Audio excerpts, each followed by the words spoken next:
Good morning mga kalodi!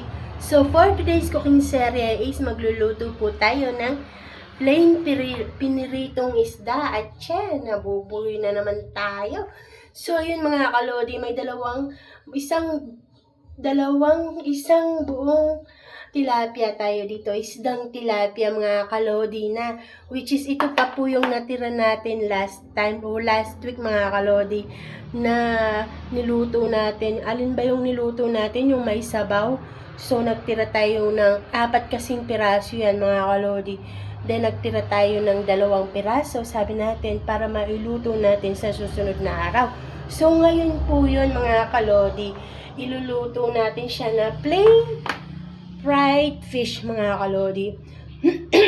So kanina nag-live kami habang kumakain ni Mr. So yung ulam namin is scrambled egg na nilagyan ko siya ng kamatis tsaka sibuyas. So yun, then may mga nilagang samut-saring gulay po tayo. So yun po yung ipapartner natin. So yun po yung magiging ulam natin. At yung pinakasausawan po natin is as usual, may alamang pa po tayong natira dito mga kalodi. So yun, then kung natatandaan po ninyo last time is yung niluto nating bulanglang is kinagabihan is pinainit po natin siya sa ating buteng gas na portable stove. Then mga kalodi. So ayun. So ngayon, itatry natin yung kanyang durability and longevity mga kalodi. Yun English yun char. So yun mga kalodi. So hindi siya first time na namin gagamitin. So ika-third time na po natin siya gagamitin. Dahil nakapagpainit po tayo ng sinigang na bulanglang last week po yun. Then kanina is nilaga kami ng samut-saring gulay gamit itong ating butane or portable burner mga kalodi na binili po natin through online sa Shopee. So yun mga kalodi. Ngayon, itatry natin yung kanyang durability by frying the fish mga kalodi. Ayun, kaya nga medyo hindi pa tayo okay. Tayo ay may sinisipon pa. So yun mga kalodi. Sayang lang, hindi ako nakapag-video kanina dahil naglinis tayo ng mga maitim na budhi. So yun, ilinis natin yung mga maitim na budhi nating mga kawali. So yun, kakalinis ko lang kanina. Hindi ko lang na-videoan mga kalodi. So yan, mapuputi na yung mga budhi nila. Char! So yun mga kalodi, start na tayo magprito at ipapakita natin yung durability nitong ating nabiling portable burner mga kalodi. Nagamit ang butane gas. So ito na siya. So ayan, naset ko na lahat ng kailangan natin para sa ating pagpiprito ng ating piniritong isda. So ayan na mga kalodi. Then ito try natin yung durability ng ating nabiling portable butane burner.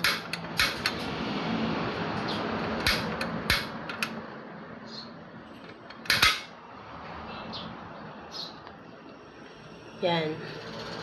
Ayan lang natin siyang medyo malakas kasi nga fried yung gagawin natin o lulutuin natin. So wait lang tayo na uminit yung kawali, then maglalagay tayo ng mantika dyan. Then start na tayo magpiprito. So yun, at dahil nga mainit na yung ating kawali, maglalagay na tayo ng mantika. So kailangan medyo madami yung mantika dahil kailangan nakababad yung ating mga isda.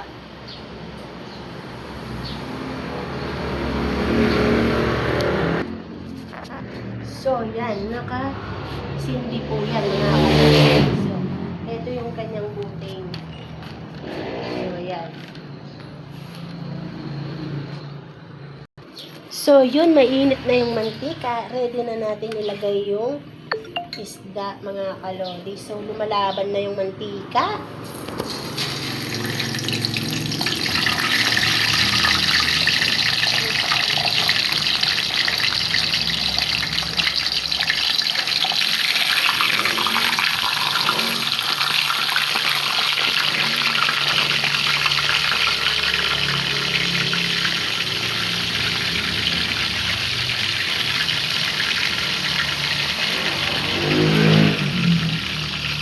So, yun mga kalodi, kailangan na natin siyang i-turn sa other side yung ating isda dahil luto na yung kabilang side.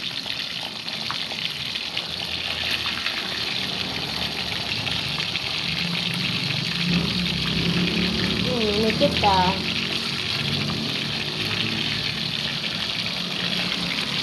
Kailangan natin kumuha ng pot holder. So, ayun.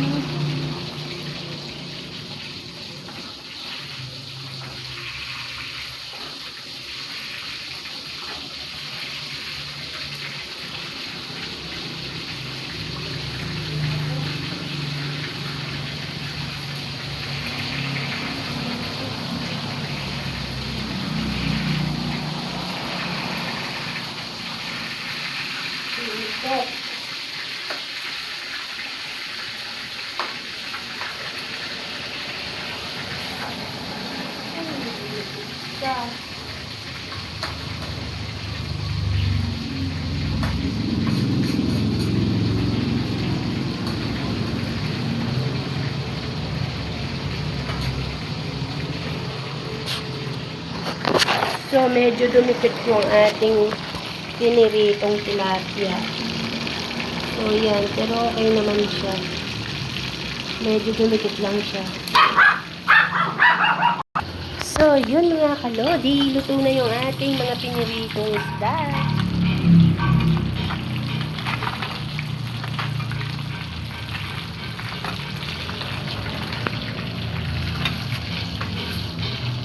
So, ilalagay muna natin siya mga kalodi.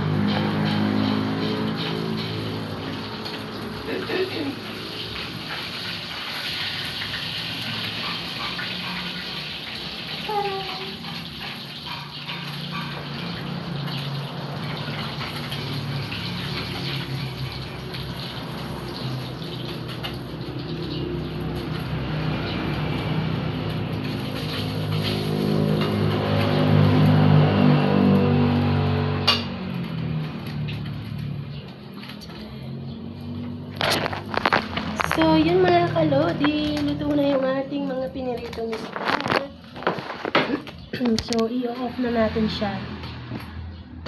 So, ngayon nyo po sabihin na hindi matibay yung ating portable butane burner mga kalodi. So, ano pa po yung hinihintay nyo? So, makakatulong po to ng malaki na pang-emergency use naman po siya mga kalodi.